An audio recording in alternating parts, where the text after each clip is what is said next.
Blog Talk Radio.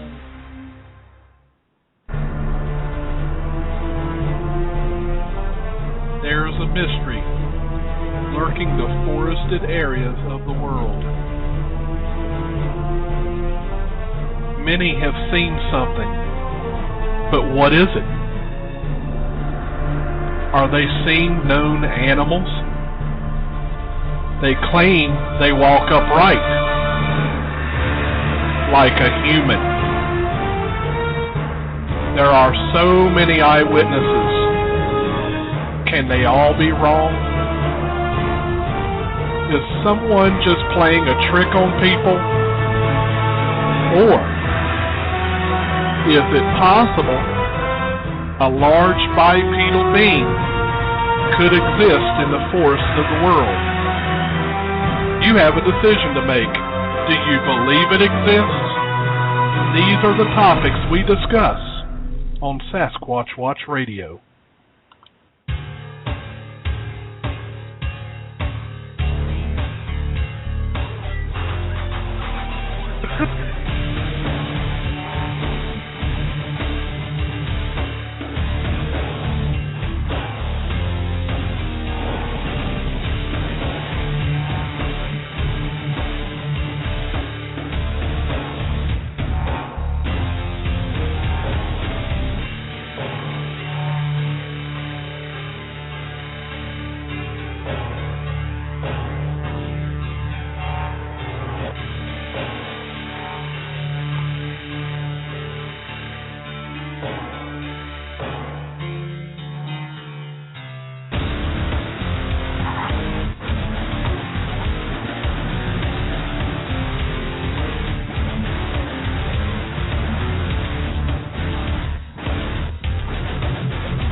Welcome, everyone, to another episode of Sasquatch Watch Radio. Today is September 24th, 2013. And before we get this show started tonight, we first need to welcome in our co-host, the Creature Seeker. Hey, Billy. How you doing? I'm doing good. I figured you were trying to get in that last bite of prime rib. Good memories. No, Actually, I was running a little late, getting home from work. Ah, gotcha. Probably sitting in that big dig tunnel somewhere. This time of night, it's not that bad. Yeah, I was going to say it's kind of late, so the traffic shouldn't be too bad. It's light around here at this time, so that's good though. So. It's been an interesting week, I guess an interesting weekend too for you, which is probably going to be some of the things we talk about tonight. Obviously, last weekend there was the Mothman Festival over at Point Pleasant in West Virginia. And also last weekend, Sasquatch Watch of Virginia had an expedition. So we're kind of going to discuss both of those topics tonight. Originally, we had the founder, the director of the New York Bigfoot Society that was going to be on the air, but they have been so extremely busy with expeditions and sightings and sorts that they have decided that they would rather wait until it slows down in the wintertime before they come on the show. So I said, that's fine. So we decided to turn this show tonight into talking about some of the current events. And we'll catch up on what happened up at the Mothman Festival as well as the Sasquatch Watch of Virginia expedition. So I was not able to make it to either due to several problems. First, I had to put my truck in the shop because the transmission quit working. But fortunate for me, I had a lifetime powertrain warranty, so it got covered at no charge. Got that fixed. And then I made the real wise idea to injure myself on the motorcycle and did a number on my Achilles tendon back last week. So that's the reason I couldn't go to the expedition. So I had a horrible week last week. How about you? Bruce? Well, Billy, so before we get too far into the show, I just wanted to say that, it's with heavy hearts that, we announced that Joyce Carney passed away on Friday. And for people who don't know Joyce, who didn't know Joyce, she was a beloved member of the Bigfoot community. She was a really, really nice lady. And she was also best known for her generosity. She paid to bring both Bob Gimlin and the companion out to Ohio back in 2010. If it were not for her generosity, all those folks who got to meet Bob Gimlin would never have had the opportunity. And, she's had a history of just being very generous with her financial resources and her time. And another thing that she's noted for was her fear of flying. And in fact, she lived in California, and she would drive from California all the way out to Ohio to attend a conference out there. And so it's just, we're really sad, and we're going to miss her. And probably at some point when we know more details, we'll probably have a memorial show for her. But right now, they don't really know. It just happened Friday. The only thing they really know is that she passed away in her sleep, but they don't really know what the details were. So I just wanted to put that out there. And like I said, we don't really know anything, and I don't think any arrangements have been made thus far. But keep an eye out on the Creature Weekend Facebook page and website, and the Sasquatch Watch Facebook page as well for details. So we'll be announcing that as it becomes available. Well, one thing's for sure, I'm really going to miss kidding around with her, because we used to have a lot of laughs with Joyce. I'm sure you remember, Bruce. There was one point in time, and we won't name any names, but we were watching a YouTube video with Joyce, and there's just this famous saying that we've always repeated that she said, about this certain individual. She was so disappointed, and we teased her about it, for a long time, and she took all that. She took all that and laughed right along with you, and that's one thing I'm going to miss. She was always fun to be around. Well, Billy, she was such a good sport. I mean, we disagreed on a lot of things in terms of our theories and hypotheses for what Bigfoot is and isn't, and I admit, I used to bust her chops wide open, but she was always such a good sport about it. We'd laugh, and the last time I spoke to her, we just were howling because we had such a great time, and it was one of those memories that I'll cherish forever. And she will be missed, Billy. Oh, that's for sure. I was in complete shock when I heard the news. I just couldn't believe it, because she was so full of life. Right. Yeah. But you're right, Billy. We it was an interesting weekend. We had this little event called the Mothman Festival, and it takes place in this little town of Point Pleasant, near where the actual Mothman sighting occurred. And so every year, I think for the past 12 or 13 years, they've had this Mothman Festival there. And, they have vendors, and they block off, a couple streets. And, there are vendors there, and they have speakers, and there's all sorts of little events that go on. And so, Billy, you and I both know a lot of people who were involved with this event, so that was one of the reasons why I decided to pay them a little visit over the weekend. Yeah. And it was pretty fun. I have to admit, Point Pleasant is a really small town. It's amazing that the town actually survives, because that there's not a lot going on there, and it was just one of those things where I think if you get the right group of people together, it's fun no matter where you're at. And, yeah. And the weekend was kind of like that. There's just a lot of zany things going on. The first of which is, I stayed in this hotel called Low Hotel, which is purportedly haunted. And I actually did have kind of an experience there, which I'm not going to get into tonight. But go on. Why not, Bruce?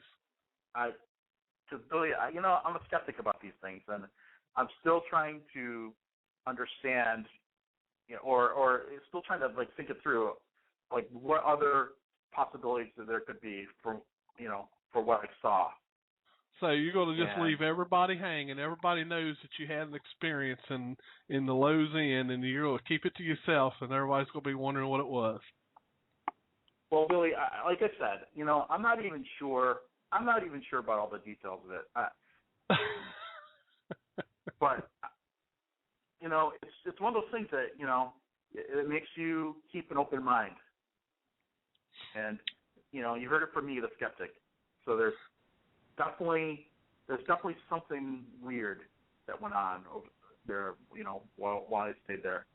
Yeah. And the Low Hotel itself was built in the early 1900s, so it's really old. When you go through that hotel, it's like you're walking into a museum. All the furnishings are really, really old. It's almost kind of creepy. It's such an old place, but it's really fascinating, and the accommodations are great. And actually, Billy, you've stayed there before, so you know what it's like. Yeah, they still have the old telephone switchboard up front, right? Yeah, they do. They still have the telephone switchboard up there. The owner, she bakes cookies that she puts out there in the waiting room for the guests. Yep. I help myself to more than my share of those cookies, and it was just there was a lot of history there, and whether you believe in ghosts or not, they do have stories to tell you about guests who came there and swore that they saw something or interacted with something, and I guess now I'm part of the lore of that hotel. Well, before I forget, Rupert told me to tell you that the boy from McDonald's just called him. Rupert,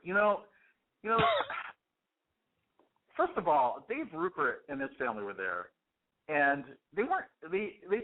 They told me all along, Blake, that they weren't going to come.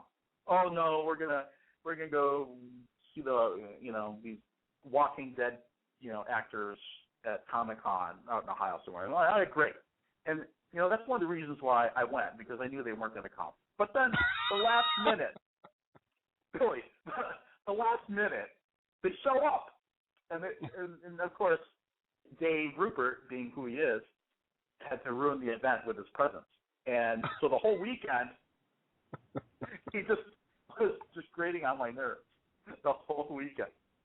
Let me give you an example. So there was one night, Billy, where, first of all, it's a small town, all the establishments there, they're not geared up for as many people that attend that event. So when you go into a restaurant, it's usually packed because they don't have tons of wait staff. And so we were going on this hayride Saturday night, and we knew the restaurants there. There was a restaurant there that had a $9.99 prime rib special, and of course I really wanted to go to that restaurant, but we didn't have enough time because there's so many people, it was jam-packed. So we decided to go to McDonald's because we just wanted to eat and get out of there, and then we had to actually drive outside of town to go on this hayride. Right. So, we go to this McDonald's, and Carrie, Dave's wife, Carrie, she starts bossing people around, So there's maybe 12 or 15 of us there at McDonald's, and she's like, "Oh, sit here at this table." Well, I had already sat at a bigger table. She reserved a table that seats 4 people. Someone's got I'm like, Carrie, you need to review your math skills. That table seats 4 people. There's a dozen of us. Okay, it's not going to fly. But she was just bossing people people around, Billy, and I was like, you know what? All I want is a hamburger, all right? And Carrie was being like Miss Wedding Planner. It's a McDonald's. There's no assigned seating at McDonald's, okay? So, I just wanted a hamburger, seriously. And she's like, trying to boss people around. So that was grating on my nerves. And then Dave, of course, he was just needling me the whole weekend, Billy. And it was, it was typical Dave Rupert. It's kind of like when you have that rock in your shoe, and you're just too lazy to like dump it out, but you feel it the whole way. That's kind of like what it was. So that's the McDonald's incident, and there was a little boy at McDonald's who, for some reason or other, took a liking to us, and he was just hanging around. I think he was like a special needs child. Right. And I think that's why he bonded with Dave, because they both, had similar.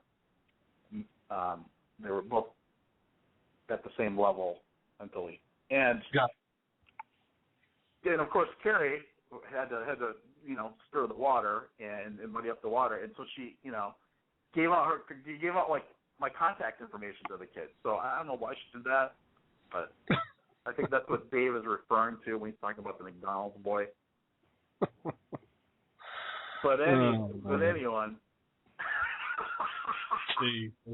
but anyway, so Friday night I got there and checked in the hotel. There were a lot of Bigfoot researchers there. Let's see, Terry and Treva Jan were there. Brian Seach and his wife were there. Dave Rupert and his wife were there. Let's see. The speakers they had Lyle Blackburn. I don't know if you know Lyle. He's a he's a Bigfoot researcher from Texas, and he's written a book about Boggy Creek. And everybody he was there giving a presentation. Everybody knows Lyle from his black leather hat he wears all the time. He wears that black leather hat, and he's a super nice guy. Super nice guy, and he's actually a great. He's got a great presentation. So if you ever get a chance to listen to Lyle Blackburn, I highly recommend it, because he's a really entertaining, funny guy, and he's just so he's kind of humble. Usually when you look at him, you're like, oh, that guy's like Mr. Rock and Roll, but he's just a really nice guy to hang out and talk to. He's got the book out. I purchased a couple copies of his book. And who else was there? Oh, so the little known hominologist Eric Altman was also there. Thought he was embarrassed. But...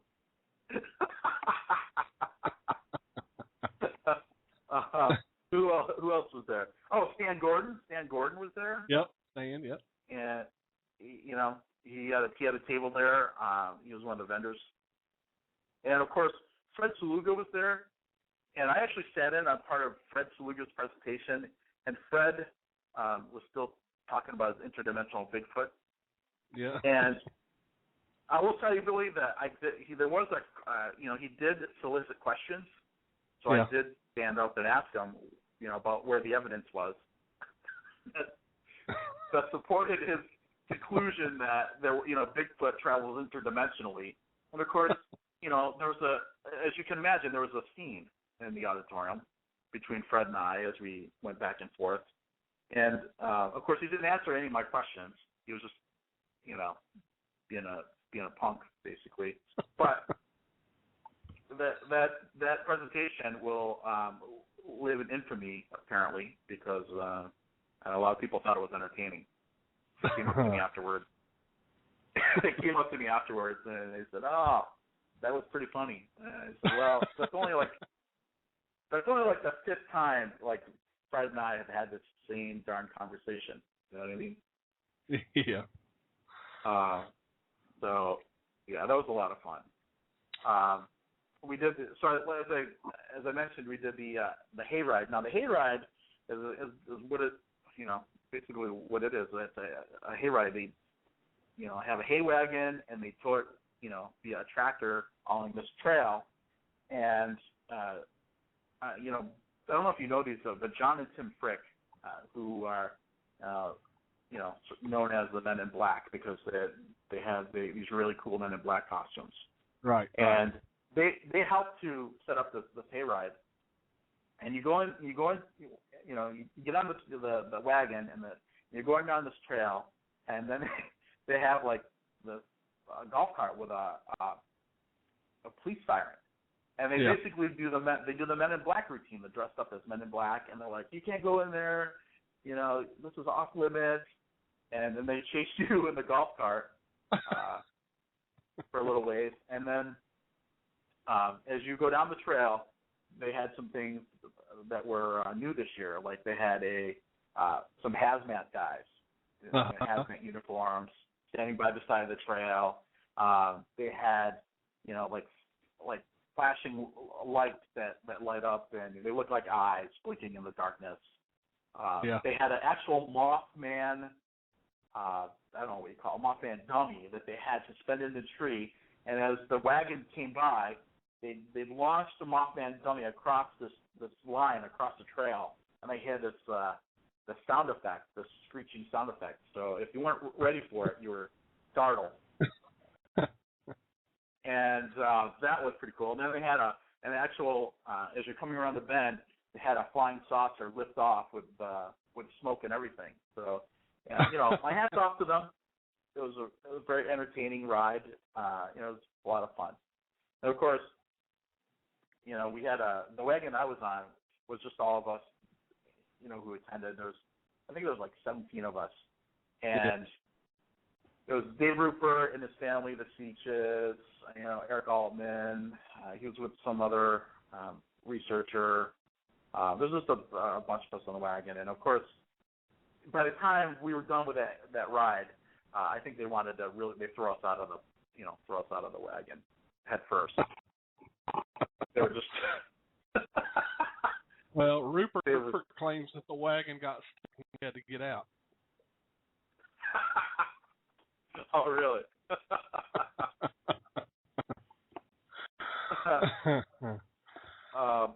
So then the following day, it was Sunday, so a couple of us decided to go out to the silos where the sighting actually occurred. So, and they were there. Basically, a little ways outside of the town of Point Pleasant, they used to have like a dynamite factory, and so they built these concrete silos to store the dynamite, and they put brush all over the they're called igloos. They put brush all over the igloos, and they basically tried to hide them, so in case any Nazis were flying over, that they wouldn't see these igloos full of TNT. So we actually went out and explored some of them, and they're creepy. You go there empty, save for some graffiti that was in there, but you go in there and the acoustics are such that the slightest sound is amplified, and so just even your footsteps sound really, really creepy in there. And we went during the daytime, so I imagine at night you really got to keep your imagination in check. Yeah. But it was good. It was good just to see those sights because I think those were the igloos that were on a couple of these paranormal shows that have gone out there. And supposedly they've gotten some EVPs up there. I have not heard any. But so that was pretty much the Mothman Festival. Well, we already have our first caller, so let me bring those in. Caller from the 814 area code. You're on the air. Hi, Billy. It's Carrie Rupert. How are ya? Oh, look, it's the wedding planner. That's why I'm calling. You told the story all wrong. You told that story all wrong, Bruce. Okay. All right, well, tell me your version, Carrie. Well, first of all, you said we need to get 17 seats. So I was trying to help. I wasn't trying to be bossy. But, I was trying to help you, and then I have my kids trying to save seats, and this boy's laying across these seats, this teenage boy, and, like, you're like, Dave's like, is there something wrong with him? These two are sitting there like, you know, these two hecklers, and then the boy says, and then Bruce says to the kid, like, do you need medical attention or something? Terry, the kid was laying. First of all, you can't. Those are big tables. You can't just like lay across the tables and reserve those tables. I know that, but I'm like, listen, buddy, like, don't worry, I'm not going to take your table. I told him, you know. So I walk over, and Bruce is like, there's the wedding planner, and there's these people, like, sitting there, you know, in their leather jackets trying to motorcycle people and all kinds of people, like, out having lunch, and Bruce is, like, calling me the wedding planner, and everybody's laughing. Well, Terry, you're being really bossy. You're not the boss of me, all right? Okay, I was trying to, like, you know, help you, but whatever, I'm not helping you again. But anyways, so here's the point about this whole story. Like, so this kid, like, leaves, and Bruce is like, oh, you know what? He's like, we can use those tables, okay? And I'm like, okay. So I go over to these tables. Well, then the kid shows up, like, with like, 6 other kids, and then his whole family, which there's, like, 15 or 16 of them. And, like, he gives Bruce this signal. Like, they found other chairs, you know? Yeah. And he looks around the corner and gives him the 2 points to the eyes of his eyes, and then goes to Bruce's, like, I'm watching you. And then Bruce is like, what's that about, you know? And then the boy walks over to him and hands him a card, and it has the Men in Black on it and says that I'm watching you. And then on the back, what did it say on the back of the card, Bruce? What did it say? I don't recall, Terry, because at that point I was really freaked out by this little kid. I know, like, he kept going, like, over and, like, going behind his shoulder and looking over his shoulder. And then he went outside and he would, like, look in the window at him. Like, it was just getting, you know, a little bit weird. A little bit weird, Terry. And then, of course, so Billy, you know, here's the situation. You got a weird kid who's acting really strange. So what's the first thing you do? According to Carrie, you give him your contact information. She gave him like the number to the show. Can you believe that? I was trying to make friends with him. Well, here's the thing, okay? So then I go over to him to tell him that I'm sorry, but you know, we thought he left, and he's like, it's okay. He goes, I've seen him on TV, and he points to my husband, David. And Dave, and I'm like, oh, yeah, he had like 5 minutes of fame on Paranormal Paparazzi. And he's like, I saw him. He looks for Bigfoot. And I'm like, yeah. And so then I thought, well, I'll be nice and give him our card so, like, he can get on our website and look. And, well, then he's like, my brother's nickname is Sasquatch, and he introduced me to his brother. And here the whole family's like these Bigfoot, you know, like they must like really enjoy, you know, all of that, which is great. But like those people waited for us to leave the restaurant even. Like they went out in their cars and waited and waited. Yeah. But, well, you know why they waited, Carrie? Because that kid stole the keys. Oh, yeah, he stole the key from their car. You're right. That is why they were waiting. You're right. But here's the thing. He did call me tonight. Are you kidding me? No, he really just called like an hour ago and said, hey, it's me from McDonald's. And I said, well, hey, what's up, buddy? And he's like, nothing. I just thought I'd call you. I'm like, well, how's it going? And I said, well, do you have any sighting reports or anything you wanted to talk to me about? And he's like, no. I was like, okay, well, talk to you later. And that was the end of it. So y'all made a friend. We did make a friend, yeah, and we had a really good time. It was really nice to be with everybody, and we missed you, Billy, you and Janine, but yeah, it's so hard to... I wish we could have been there. It sounded like fun. Yeah, and we just happened to just really want to ruin Bruce's weekend, so we made sure that we went. So. Well, you did a good job, Carrie. Thanks very much. Thanks. I'm glad, Bruce. Anytime, buddy. Don't worry. You know, Carrie, if you wouldn't have shown up, he'd have been miserable all weekend. Oh, see, he does appreciate us. Yeah. Harry, I give you a hard time, but you know what, you and Dave are, I like you guys. So, well, thank don't you. Don't take it personally. Yeah. Oh, I don't. It's all good. We did have a really good time, though. It was really nice. Everything was fun. We had such a great weekend. So, hey, I don't want to take up all the airtime here, so I will talk to you guys later. All right, Carrie. Thanks. All right. Bye-bye. Carrie. Yeah, that's another thing too, Billy. Dave Rupert, he was being a punk. I think he was intimidated. He was intimidated by the people coming in at McDonald's and throwing their money around. He's intimidated by the affluence. Wow. He said to me, he goes, Bruce, look at that guy over there throwing his money around. I'm like, Dave, he's got a large fry and a large soda. I don't think he's trying to show off. Well, while you were there, you should have had him let you have a little bit of pancake batter so he could have casted a print while you were there. Yeah, they could have flipped it with his pocket knife.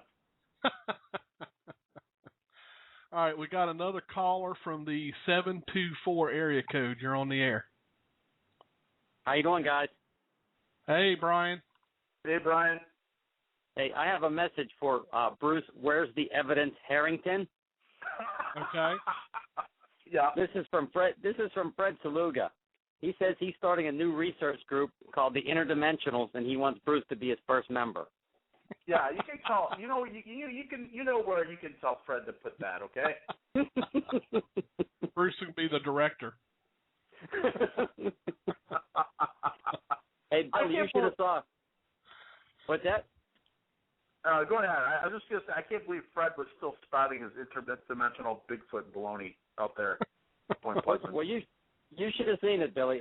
Again, during Fred's presentation, he asked for questions, and Bruce was the first question. And again, it was like a continuation of your show several weeks back. Let's just say that. I'm sure.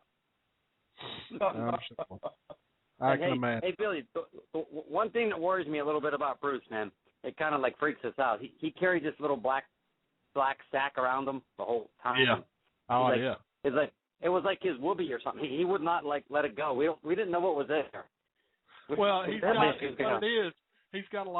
got vacuum packed prime rib. It's like his emergency kit. We were all worried on the hayride. We thought he was just gonna like jump up and be like a terrorist and blow us all up in the middle of the hayride. But other than that. Thanks, man. Brian.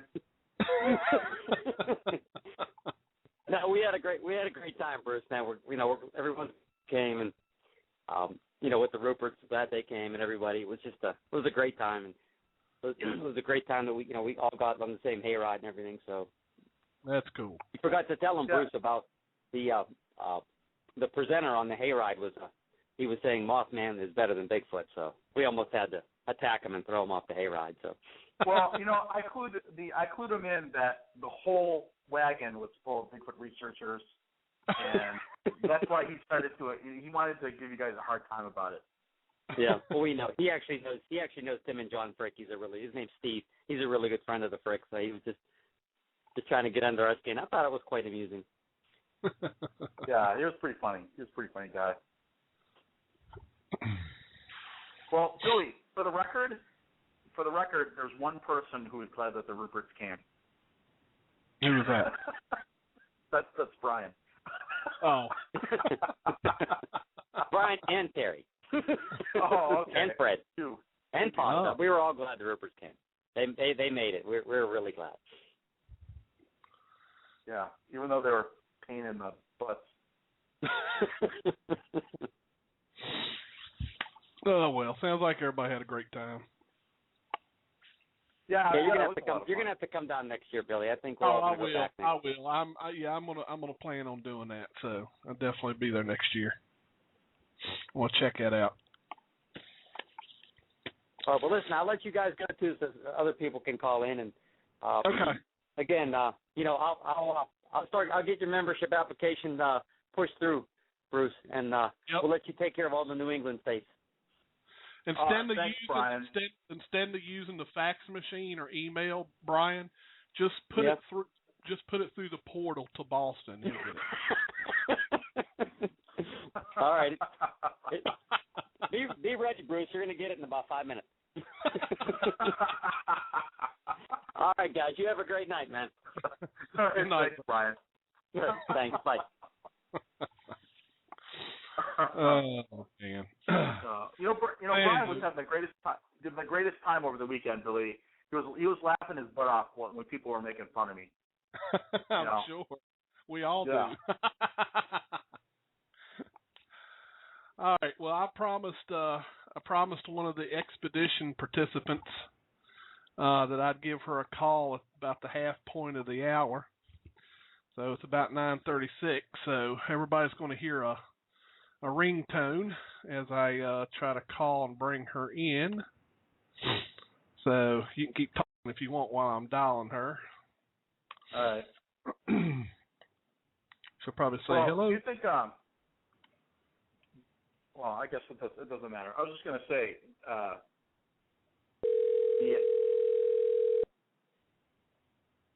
you're actually calling her live on the show, Billy?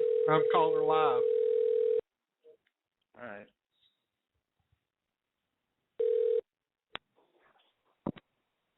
Hello. Hey, Ann, this is Billy. Hey there, Billy. How are you? Good. Got Creature Seeker with us, too. You was wanting to pick on him a Ann. little. Oh, how you doing? Pretty good. How you doing? All right. You have a good weekend trip? I did. It was very, very memorable. Let me just say that. Yeah, I heard some reports of this guy that looked like Indiana Jones and rolling up the interstate with the theme music, and he had this big, huge cage on the back of his truck.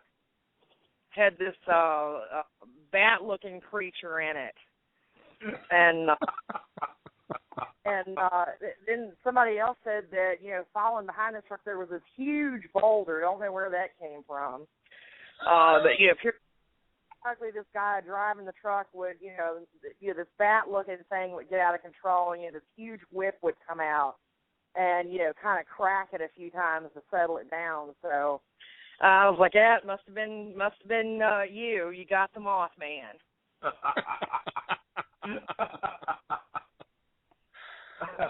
Man. Well, the did make an appearance this weekend.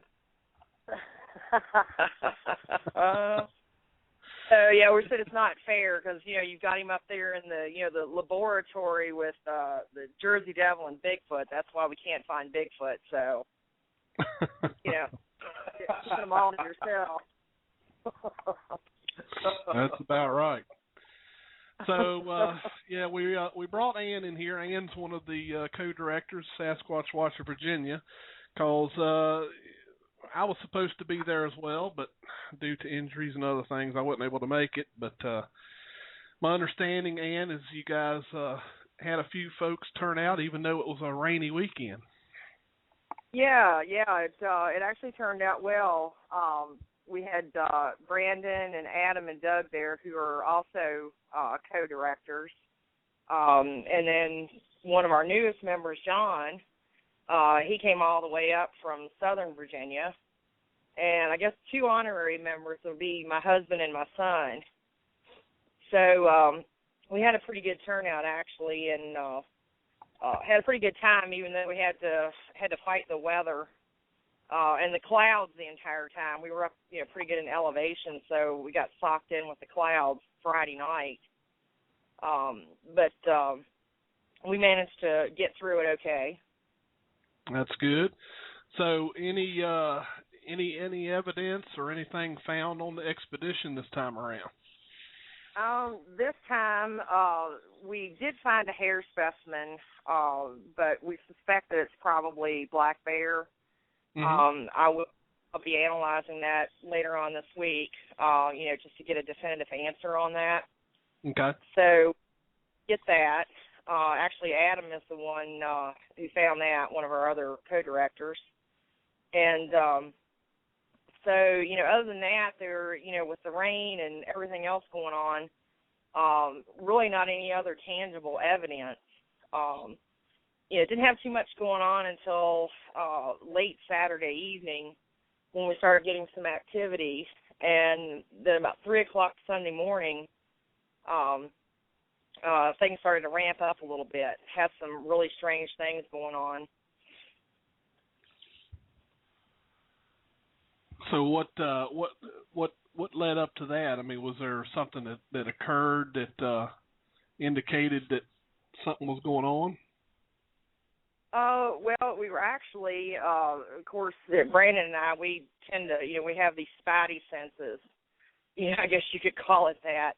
Where you just get that feeling that something's going to happen. And we sat there pretty much all through the night, and we're actually getting ready to turn in at about 3 o'clock when I walked to the truck to put some things away, and this huge thud right outside the camp. It was, it sounded like something massive hit the ground. And actually, Brandon and John, if they had thrown something, I figured, maybe they'd thrown a big old piece of wood or something like that, and of course they hadn't. And so then we immediately started looking around, got all the lights out, checking the perimeter of the camp, and we did get what appeared to be a little bit of eye shine right outside the camp, and then it was gone. We couldn't, because it was so, with the clouds being in, we couldn't tell exactly which direction it went. Right. So, Brandon and John actually, they went to walk down the road to see if they could see any tracks of anything. And as soon as they hit the road, all of the electronic equipment, anything that was electronic just went on the fritz. Had spotlights that were fully charged, just died.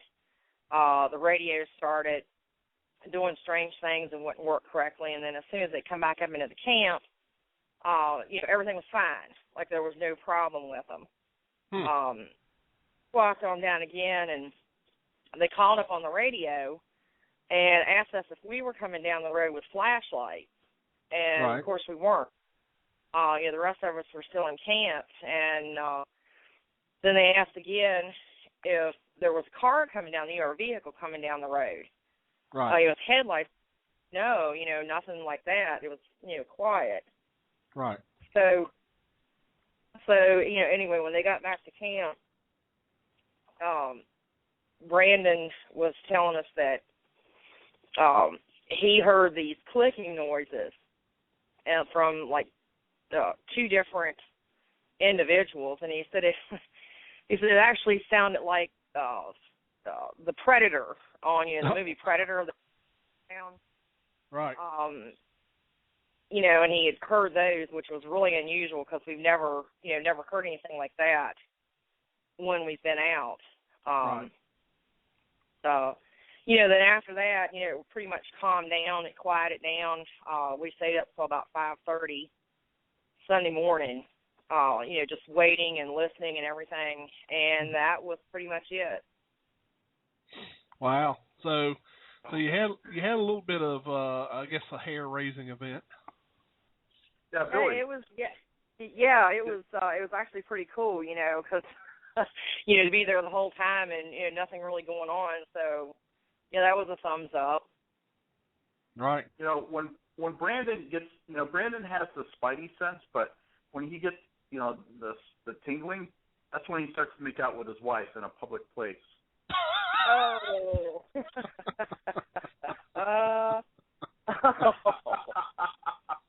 Well, it's it's only a few hours to Cabela's. Yeah. Well, at least we changed it's no longer an Amber alert, it's a Brandon alert. At least I didn't have to implement one of those this weekend. I was actually on the verge of doing it on Friday, because all of them, they took off and they actually hiked down from the primary site to the secondary site and then came around and back up the mountain. It was about 9.5 miles. And they left at 10 Friday morning and didn't get back until after 3. So, hey, I was getting ready to send out the Brandon alert, you know. Yeah. Wow. But that's a lot of hiking. Yeah. I mean, it's a good thing because, you know, John, you know, when he came in, he was packing light, and he brought like, you know, I don't know, like 10 cases of protein bars. Yeah. And that's what he lived off of the whole time. Wow. So I think he ate all. It was kind of like a rat rummaging in the tent every time he would go in there to get one. So. Yeah, you know, he'd go in his tent and all you would see were feet sticking out of it, and you could hear the rummaging, you know, in there. So like this creature or something like that. But and were you able to record any of this on videotape or digital recorder? No, we didn't take any of the equipment out because it was just wet. Everything was just stopping, dripping wet, you know, from the clouds and the rain and everything. And I really didn't want to take a chance on getting any of the equipment like that out. We did try to take some still photos, you know, around the perimeter of the camp and everything. So, you know, I'll have to look at those and analyze them to see if anything actually did show up in them or not. The difficult part of it is with everything being so wet, anytime the light would hit the leaves, you know, it would give the appearance of, you know, something flashing like eye shine or something like that. Right. So, you know, we did have the FLIR. We were using the FLIR and actually did not get any kind of heat signatures with that. So that was our main piece that particular night. Right. Well, unfortunately, the weather kind of put a stop to us as far as that went. Yeah, the place that you chose, you don't have to tell me where it is, but why did you choose this place? Was there any recent activity there? Well, Brandon and I have actually been researching both of these sites for almost 5 years now, and we've had a lot of activity at them in the past. You know, that particular site, the last expedition we did up there 4 years ago, something actually tried to tear my tent down in the middle of the night. And we know it wasn't a bear, and it couldn't have been a human because I have a huge. I think my tent's probably as big as yours, there, Bruce. So,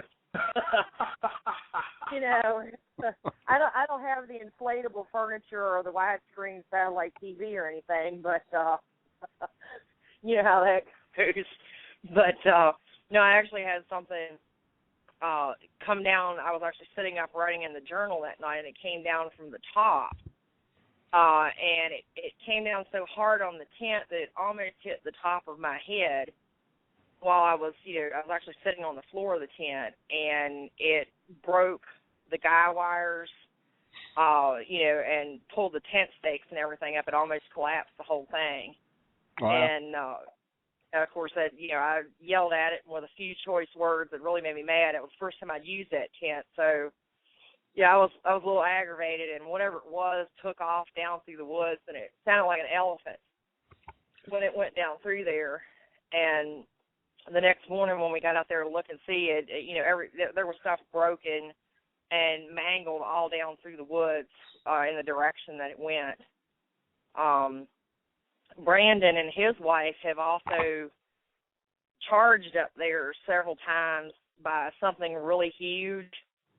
He said he knew it wasn't a bear, right? But he's not exactly sure what it was. And then the secondary site, we've had activity and everything down there, and that's actually the site, Billy, where you and Adam, had an encounter. Right. Well, I think that was probably about 5 years ago or so. Yeah. So, sites have stayed active all the time. Sometimes it's kind of hit or miss. We try to, Brandon's out there more than I am, but I try to get out, at least 2 to 3 times a month. Right. And we generally will get something.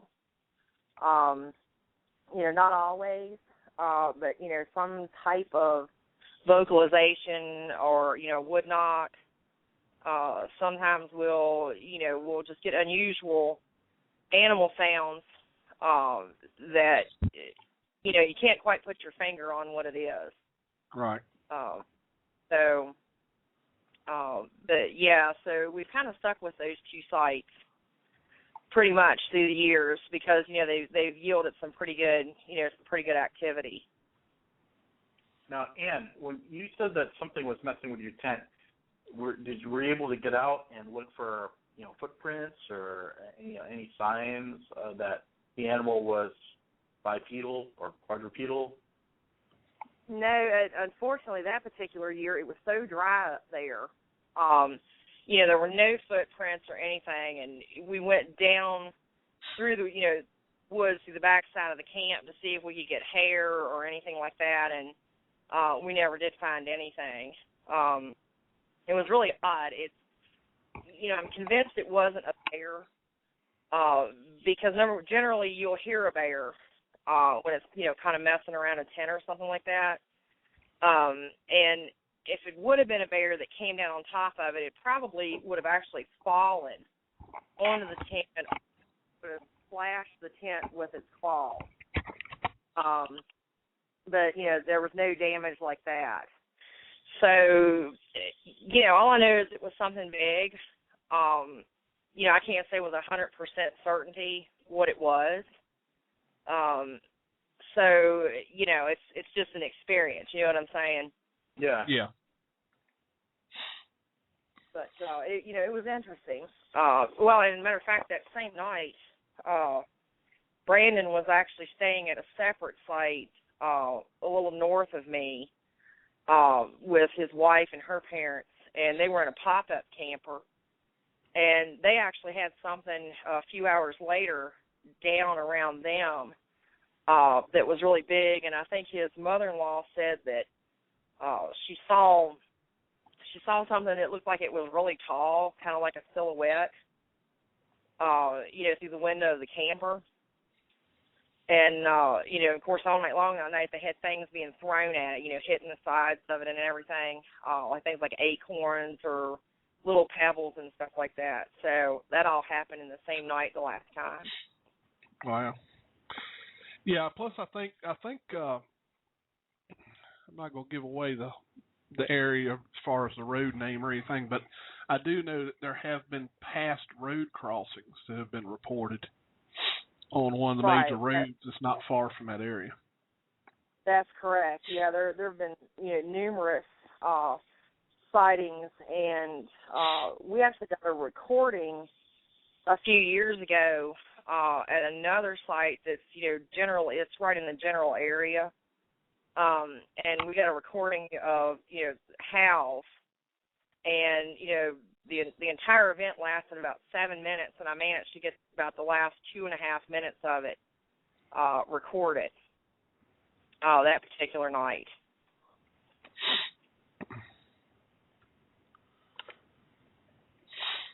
Cool. So, Ann, do you, when you look back on this, your experience this past weekend, do you feel like you had a missed opportunity? If you could relive that experience, what would you have done differently? Well, I think as with the way the weather and everything was, that's what really killed us as far as collecting evidence. Because normally I would have had the equipment. Had the infrared cameras and everything out there, and other recording equipment, to try to get something on it. And, that's the only regret that I've got. And, it's like, you kind of make a judgment call.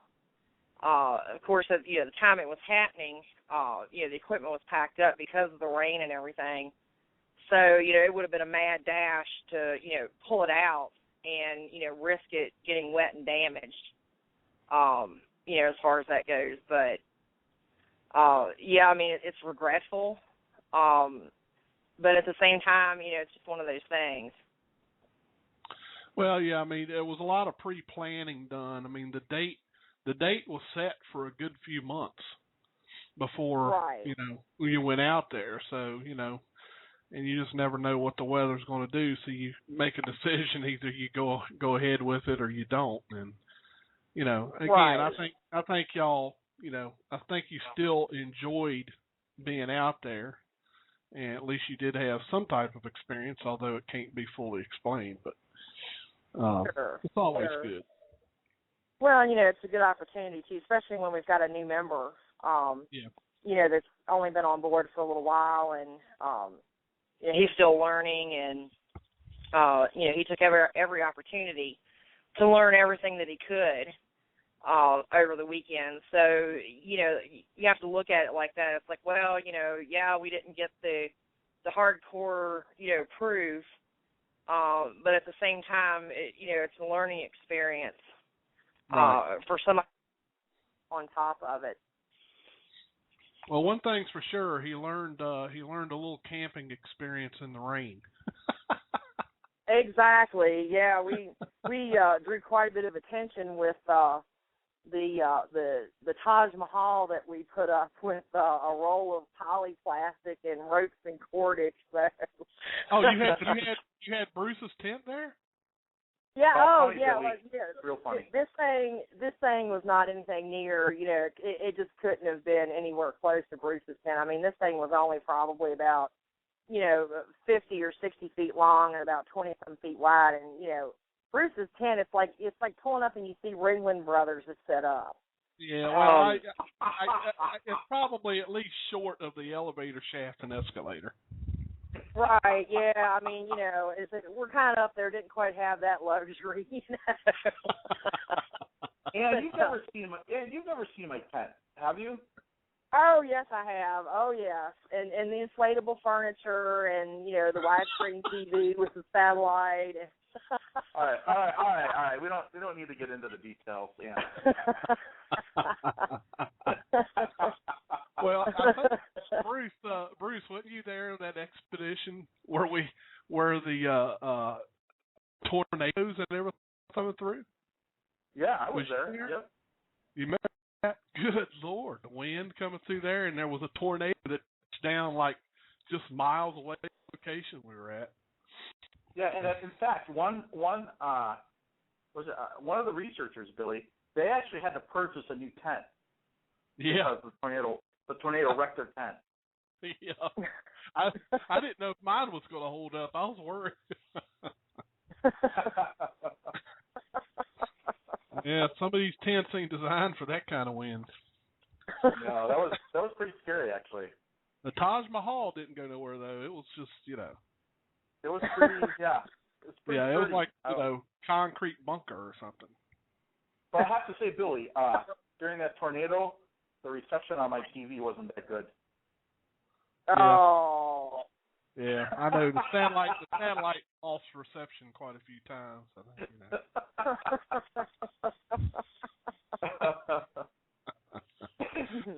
well, anyway. But yeah, we had a lot of fun. It was interesting to see the few people that did go by. Everybody had to stop and look. We had one young fella stop twice, and he was just like, "Wow, y'all have the coolest harp ever." But yeah, yeah,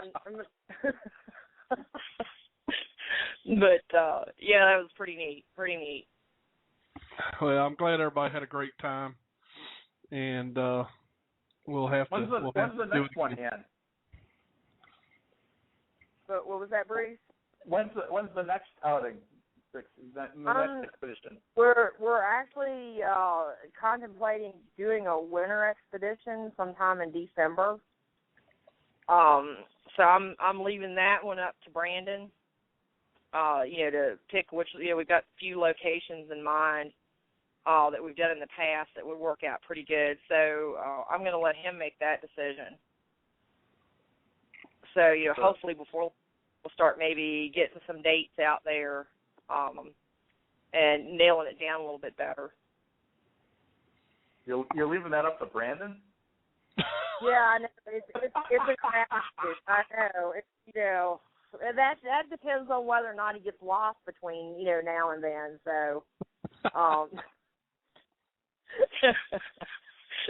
it'll be our luck, or it'll be a blizzard, and he'll get lost somewhere. Yeah, and they'll have to come look for all of us or something. Well, Ann, the thing is, I don't know what Brandon's thinking.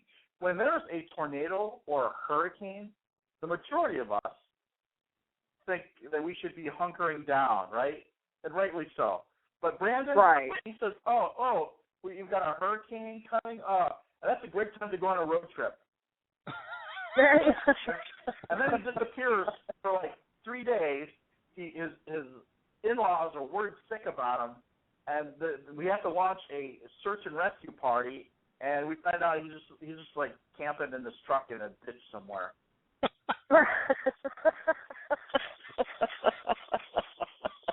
He's never ever gonna live that down.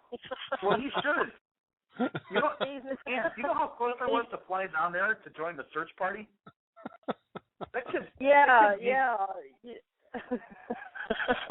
He needs to be taken out to the woodshed. I think quite a few of us, and we've reiterated that fact to him a number of times, since that happened. So, and he got razzed about it pretty good this weekend. Oh, good. Yeah. So, but Brandon, he just takes it all in stride. Well, you know what? He's got a cell phone. I don't know why he can't just let people know, where he's at. I mean, it's, he just spends the majority of his time playing Angry Birds or Candy Crush. How about using that cell phone to let people know where you are, Brandon? Seriously. Oh man. I do know where he's at for tonight for sure. I know he's playing softball tonight. He won't miss it. He won't miss a softball game. Unless there's a tornado. Well, yeah, And he'll park in the ditch. Oh. Yeah. And, 2 hours away from where everybody's searching for him. Right. Exactly. And then people doing National Park Service a favor and clearing roads for them. Oh, exactly. Yeah, anyway. that was pretty nasty. Well, thanks for coming on, Ann, and telling us about the expedition. Sure, absolutely. Wish I had more to report. Yeah, that's all right. We try to tell people, every expedition and every trip you take in the woods, you don't always find anything. So. That's right. They unfortunately they don't perform on command. So right. it's not like hit or miss. Bigfoot. Oh well, I guess it's either it's got to be one of them. I think it's Bobo that attracts them. He's but no. It's probably just because he looks so much like him. Well, I mean, long lost cousin, and so like that. So Bobo, if you're listening, no hard feelings. Just busting on you right now. No, but don't worry, Bobo's not listening. I've asked that dude several times to come on the show. He won't even answer me. So. Oh well. Oh, I guess I'm safe then. He's mad at me and Bruce ever since the day we bright lighted him up in Washington. So. Oh geez. Oh That's boy. true. We did bright light him. Yeah. See, you guys you ruined it for everybody. There you go. Yeah. But yeah. So all hopefully, maybe next time you guys can manage to get there. I know it's hard sometimes, but Yeah, we'd love to have you come. Yeah, well, I'm gonna try not to injure myself and make sure my truck's running. So. Right. And hopefully Bruce won't plan any more, exotic trips to, snatch up any more cryptids. Yeah. Stop them for the rest of us. Don't be hoggish, okay? Right. Okay. Thanks for coming on, Ann. We appreciate it. Okay, thanks, guys. Have a good one. Thanks. You too. Good night. All right, thanks, Ann. Night. All righty, Bruce. I think we've wrapped up another one. We're about 5 minutes over, but that's all right. Yeah. You got anything else to add before we get ready to end the show? No, it's just I think we have to reiterate that when you go out on these expeditions, it's not like you're going to get like a high quality video every time. A lot of it is just dedication, patience, and that's why you and I both really subscribe to the philosophy that one of the reasons why you should have a good time when you go out is because a lot of times you don't get the evidence that you want. So at least have a good time, and you enjoy being with your colleagues, and it's a memorable experience, even though you didn't get the evidence you were hoping to get, but you had a great time, and that's what makes it a memorable experience. You know what I mean? Right. Yeah, and basically too, another good lesson is always be prepared for elements, because you never know what's going to happen. You never know. So you got to be prepared for anything. But yeah, unfortunately, folks, there was no hard evidence found on the expedition. But again, that's our story, and we're sticking to it.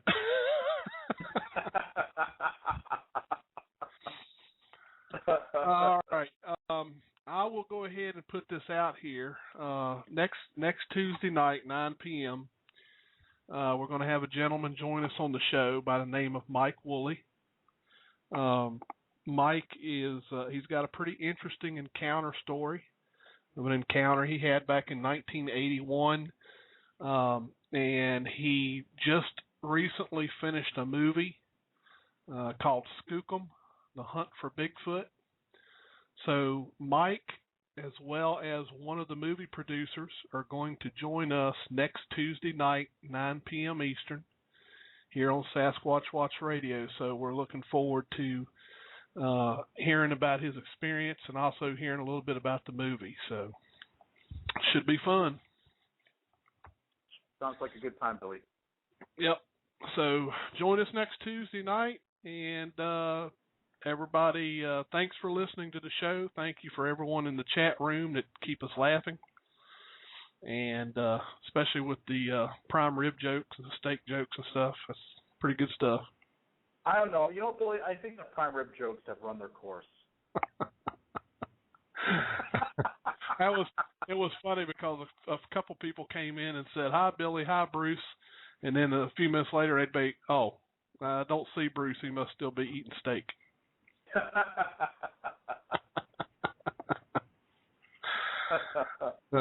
So everybody knows what your favorite meal is. Well, the cat's out of the bag now, Billy. There's no use trying to hide it. No, exactly. All right. So we'll see everyone next week, Tuesday night, 9 p.m. Eastern. Everybody have a good night. Good night, everyone.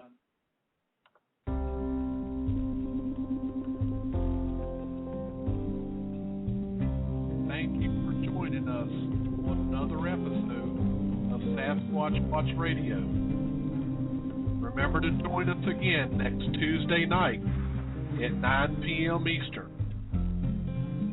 We appreciate every one of our listeners. Thank you so much for being here. The Connecting VA app provides commuters free ride matching services. Now you can instantly find carpools, van pools, and public transportation throughout the state of Virginia. Connecting VA helps commuters plan their trips and find park and ride lots, bike share services, and electric vehicle charging stations. Download the Connecting VA app on your phone today and start recording your trips to earn rewards. the Connecting VA app, brought to you by RideSmart.